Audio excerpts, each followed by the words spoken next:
School Board of Directors meeting, study session for Tuesday, November 13th, 2018. Would you please rise for the Pledge of Allegiance? I pledge allegiance to the flag of the United States of America and to the republic for which it stands, one nation, under God, indivisible, with liberty and justice for all. Can we have a roll call? Mr. Bova. Here. Mrs. Cerrucci. Here. Mr. Gottman. Here. Dr. Kalkstein. Here. Mr. Lapsevich. Here. Mr. McIntyre. Here. Mr. Ritter. Here. Mrs. Warning. Here. Are there any residents who would wish to speak this evening on agenda items? Dylan. Thank you. Moving on, Section B, financial reports. Mr. Schott, please. This evening, we're presenting Section B. Financial reports comprised of Section B1, list of bills for the month of November 2018. Section B2, monthly financial statements for the month of October 2018. And Section B3, budget transfers for the month of November 2018. Anybody have any questions? Seeing none. Section C, items previously tabled. Nothing there.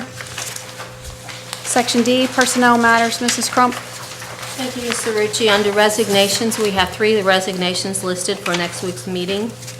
Under leave of absence, we currently have 7 listed. Transfers per the collective bargaining agreement, there are 3. Under employment, we are recommending a long-term substitute teacher for the new music position that we posted and created last month. We do have a staff nurse that we have hired, so that will fulfill all of our nursing needs. After-school teachers for tutoring, we have 3 names listed at this time. For supplemental contracts, we have 1 resignation and 2 appointments. And under volunteers, we currently have 7. Great. Anybody have any questions for Mrs. Crump? Ms. Crump, am I reading this correctly? The nurse we hired is getting $18.78 an hour for the Masters of Science in Nursing? Yes, you're reading that correctly. And we pay no benefits. Correct. It's part-time positions, yes. It's a labor of love. Weekends, holidays, and summers off. I just remember during, yes, it's a wonderful thing she's doing. I'm glad she is, Ms. Deal. Anything else, Mr. Bova? Not at the moment, thanks. All right, Section E, conferences and conventions. Is that you, Dr. Shaky? Yes, thank you, Ms. Cerrucci. For conferences and conventions, we have 4 individuals up for review to attend the PSEA House of Delegates Conference, and we also have 1 individual to attend the PAGE Conference, PA Association of Gifted, at the Pittsburgh Marriott North Granbury. Do you want to expand at all, Mrs. Bungard, on why you guys are going to that conference? I think Sure. it's nice to know. Our Gator Cafe at the high school is being recognized at the House of Delegates through the PSEA. So they have asked for several teachers to go to speak about it at an event that Friday evening and into Saturday morning. So the teachers that you see there will be attending, as well as myself, to represent the district as well as the special education department. Great, thanks for sharing that. Sure. Any questions for Dr. Shaky on that section? Anyone? Okay, moving on to Section F, administrative resolutions. Is that you, Dr. Short? Yes, thank you, Mrs. Cerrucci. We'll hand these out. If we could first start with Mrs. Crump with school bus drivers. Approve the following Student Transportation of America STA school bus drivers. These are 3 additional drivers that have been presented through the bus company for drivers for this year. Facility agreements, Dr. Shaky. We have a facility agreement, 2019 Swamp Fest Soccer Tournament, Gateway High School Girls Soccer Boosters at the Ferry Sports Complex. Item number 3 and 4, Dr. Shaky, too. Item number 3, the Pennsylvania Council on the Arts Artist Residency Project. And item number 4, 30-day public display of the new Policy 218 metal weapon detection system or device. And Mr. Short on item number 5. Dr. Short. Item number 5, the administration will be seeking approval of the new contract between the district and Student Transportation of America, or STA, for student transportation services during the 7 fiscal years of 2019-2020 through 2025-2026. Just a few other details in regards to this. I'm very excited about maintaining this relationship. It's been, will be 7 years during the life of the contract, again, with a trusted vendor who's done a great job during the past 6 years transporting the district students. We're maintaining a business located in the district with a close strategic proximity to the district's main campus. That's good for a lot of reasons, in case we would have to evacuate, as well as some of our calculations for state subsidy between miles with and miles without students. So again, important with that. New contract actually solves a problem. Specifically, Verizon will no longer be supporting the district's current GPS devices in approximately 1 year or less. Thus, new GPS boxes would need to be updated via purchase and the required installation by the district, which is an expensive venture, which the district currently has done and will no longer have to do that. Thus, all vehicles will now have GPS, including spare vehicles. Currently, not all vehicles have GPS. District will no longer need to pay Verizon for wireless cellular fees and no longer need to pay Edulog for EduTracker GPS software maintenance. It gets us completely out of the GPS business, which we shouldn't be in anyways. The new Zonar GPS actually has more features than the district's current GPS, so another win with this contract. Another item is that STA would upgrade all existing cameras to Angel Tracks, new camera system over what we have currently. And an item that we're also excited about is that STA will provide scoreboard sponsorship in the amount of $315,000, donated up front and not dispersed in annual amounts during each of the 7 years of the new contract. So again, they will pay for a new scoreboard. And as part of that, the district will be able to generate advertising revenue from the new scoreboard. So again, another little bit of icing on the cake. That's excellent news. Thanks, Mr. Shaw. Thank you, Mr. Short. If we can go into item number 6, Mr. Short as well. Mr. Schott, could you talk about some of the other bus companies that you considered, just so the folks recognize that due diligence was demonstrated? This is a pretty substantial contract, yes? Sure, most certainly. Yeah, typically what we've done, a little bit of history lesson in terms of the district's transportation. Prior to the district retaining STA for the first contract, the district did go out for an RFP. At that particular time, there were a number of issues that led to that decision, and it was in the best interest to move in that direction. The current relationship we've had with STA has been amazing, and Mrs. Isha can attest to that, working with them on a day-to-day basis. And it made sense to maintain that relationship moving forward with them in light of and in consideration of other options available around us. We felt it was in our best interest to maintain a long-term relationship with STA. Can you touch on the propane savings too that you had put in your Sure. report Yeah, Friday? one of the other things that we will maintain is that, and I'm not sure what the percentage is right offhand, but a large amount of our buses are propane powered, and there's a significant amount of advantages that come from that. Not the first and foremost everyone thinks about is the cost. Currently, we're paying $1.14 per gallon for propane, and the other thing, and hopefully Congress will decide to maintain the alternative fuels credit for that. So we would essentially, what we would purchase during the current 2018 calendar year, we would get 50 cents per gallon back.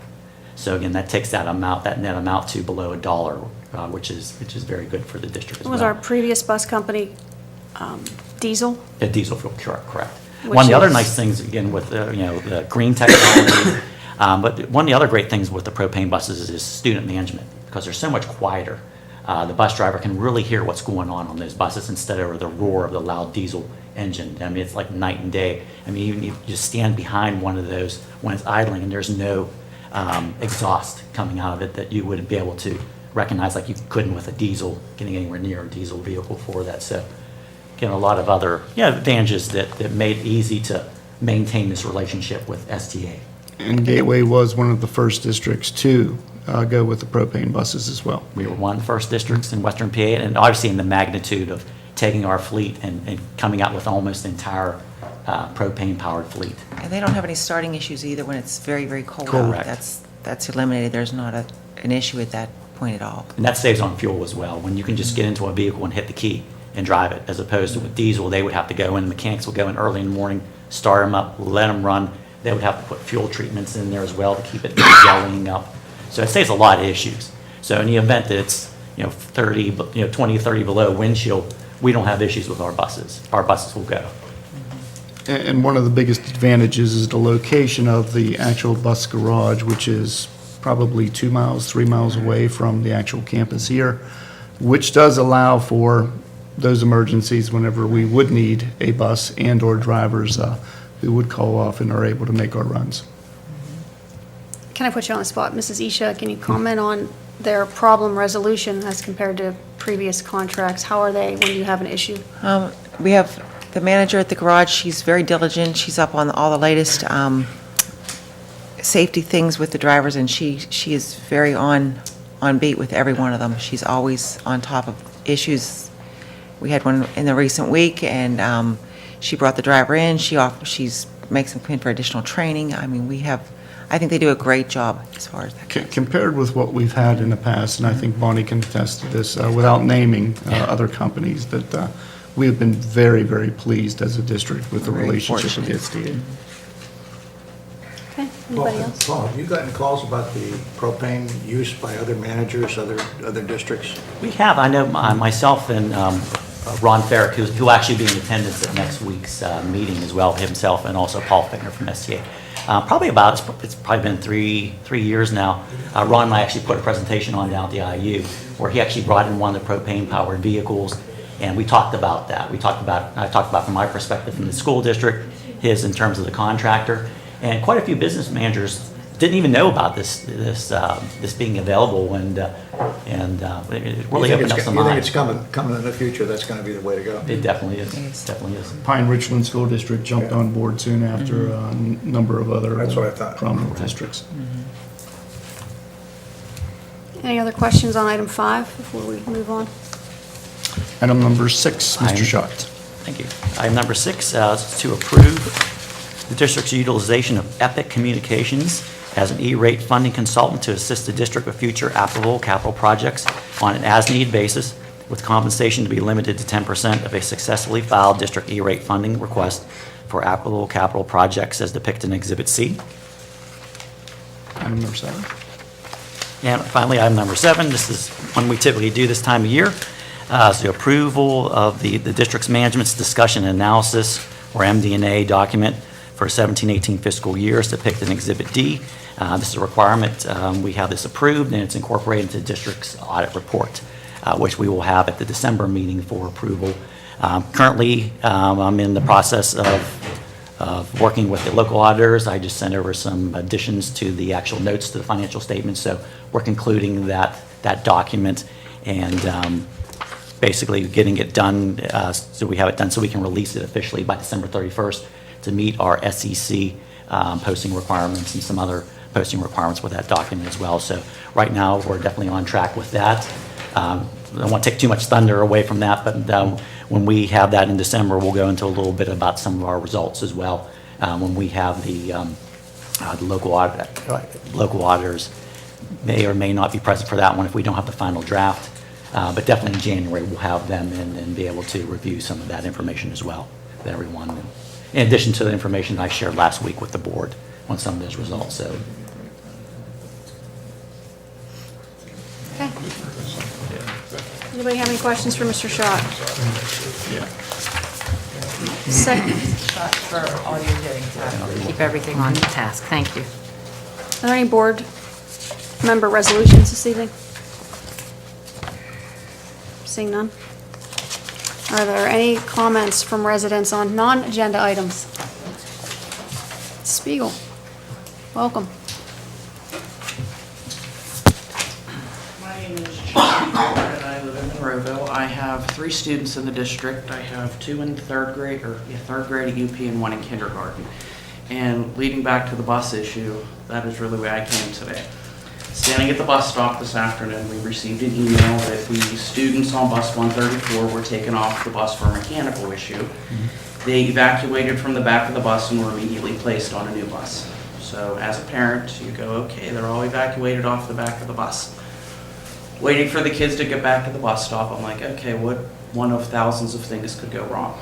My children got off the bus as giddy and happy as could be because Mr. Benson, their bus driver, remained completely calm. From what I understand, there might have been some smoke involved, there might have been a broken hose of some sort that some fluid was leaking, that the students at the back of the bus, for the day of practice with the drills, were able to get out the door, help the kids out. My daughter was excited that Mr. Benson put her down by her hands, but at no point were my children fearful of what went on. So the evacuation drills that they do here paid off. They were prepared, they were ready, nobody was fearful, and I want to give a kudos to Mr. Benson because that's a lot of little people to hustle off the bus, so.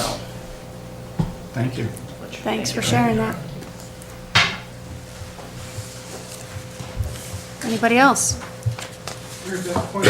Did we talk about on page 3 of 3, number 7 here? I know we stopped and we talked about number 6, but did we mention that number 7 needs to get on there, the approval of the manager's discussion and analysis? I might have missed that. The last page? We did that. We did that? Okay. Yeah, Paul mentioned that.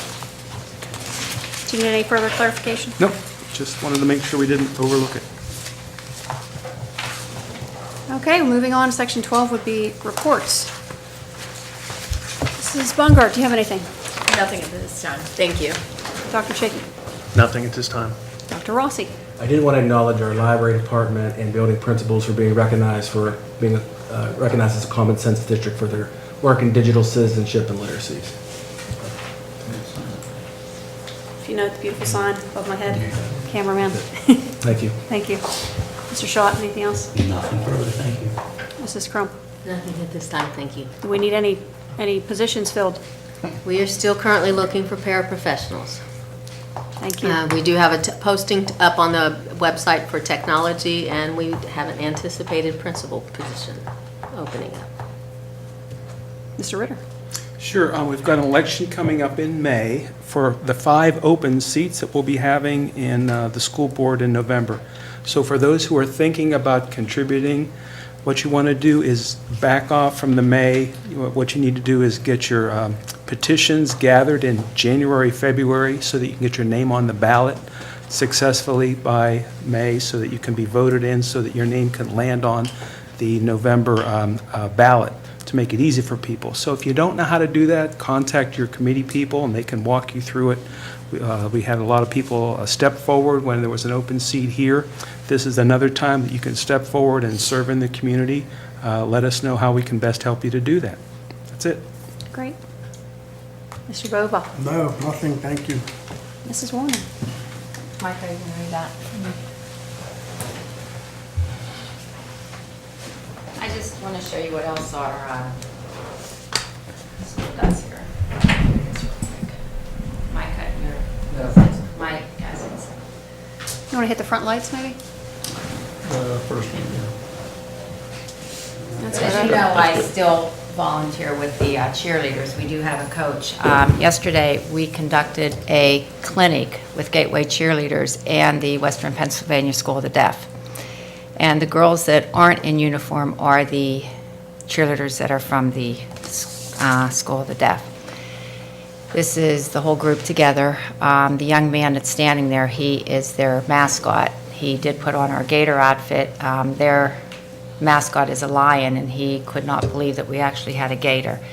But it was very humbling to our girls to see and to work with them, not understanding. They had a person there signing and showing them what they were saying, what the Gateway girls were doing, and the couple of our girls come over to me and said, you know, Mrs. Warning, they were telling me different signs that, you know, what words meant.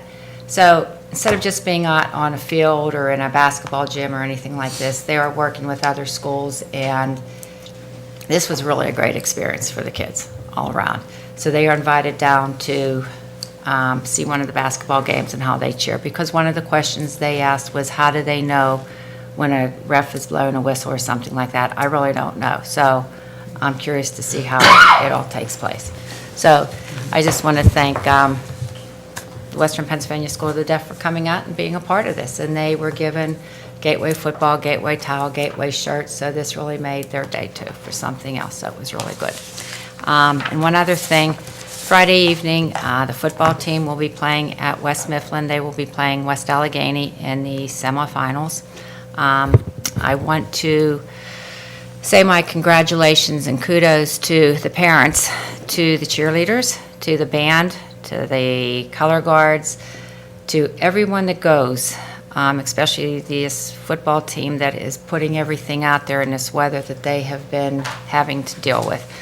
This last game was unbelievable, but everybody stayed there. The student body was awesome, and I just appreciate all the support that they're showing, and go Gators. And that's it. That's great, though. Superintendent was wet and cold that evening. Hey, did you have your rain gear on? No. Well, there you go. You have to know how to dress. She knows. Mr. Lepsovich, anything? Thank you, Mary Beth. Just one thing, a belated thank you to all the veterans serving and who did serve this great nation of ours, and God bless you all. Thank you. Mr. Tice, do you have anything? I have nothing further. Mr. McIntyre? I'm good. Mr. Gottman? Yeah. The time between our last meeting and this meeting, we've seen some very horrific acts that have taken place, not just over in California, but also here in Pittsburgh. And it's no secret that I'm part of the Jewish community, so not only did I feel a connection with this being part of Pittsburgh, but also with the Jewish community. And what happened was something with hate, not hate like a kid not wanting to eat his Brussels sprouts, but hate, to the point where the only solution was for murder. I don't know where we've gone to the point where this is what we resort to, and it's happening way too often. And as an elected official, I've been thinking, like, what can we do? Waiting for the higher elected officials to do something is not going to solve anything. We'll be sitting here waiting, and the next thing you know, the next incident will happen. So I get to thinking, like, what can we do here? And it ended up being something really simple I think Gateway does every day, and that's to encourage an atmosphere of being inclusive, being safe, showing respect. Now, I don't think that we're going to get to the point as a world where we're not going to like everybody. I mean, if you go to a Steeler bar and mention the word Vontez perfect, you're going to hear a collective groan. So, I mean, I think what we can do at Gateway is at least teach at the bare minimum a mutual respect, where if you don't like somebody, if they're dressed or their thoughts, either compromise or just say, hey, you know what, that's your thoughts. These are my thoughts. I'll go my way, you go your way. That's it. And I think if we start here at Gateway and take that message that when our kids graduate and they go on to the next phase of their careers, whether it be college or out to the real world, they could take what they learned here, spread that message to where they're at, and in hopes that that message then gets spread out to the rest of the world, and maybe, just maybe, we might be able to make a difference. So I'm just asking our administration, our teachers, staff, and community to start now and begin that message. That's all. Well said, Mr. Gottman, thank you. Mr. Coxon? Nothing further. Thank you. Do you have anything else? Can you go? No. Short, what do you got? Thank Save you. the best for last. Just to touch on Mr. Lapsovich's report on Veterans Day. Mr. Wallace does an annual Veterans Day presentation up at the high school, and myself and some other central office administrators happen to be up there once again, and we honor not only those veterans who have served and worked within the district, but also locally within the district, graduates of Gateway who live in Monroeville and Pitcairn. And once again, it was an outstanding presentation. Just really makes the kids recognize how much our country means to us, and really the efforts of our graduates and military personnel. Also, Today, I spent the afternoon at Cleveland Stewart Elementary reading to every grade, kindergarten through fourth grade. And I want to thank Dr. Levine and Mr. Jack, principal, and the kids did an incredible job of listening and responding to my questions after my reading. So it was a great day. That's it. Well, touching on the veterans, I got a chance to go to Gateway Middle School for their veterans program last Friday. So my son was participating in the band, and they also did a phenomenal job. So kudos to everyone at Gateway Middle School for their awesome program honoring veterans as well. If nothing else, so with that, I'll look for a motion to adjourn. So moved. Second. All those in favor? Aye. Adjourned.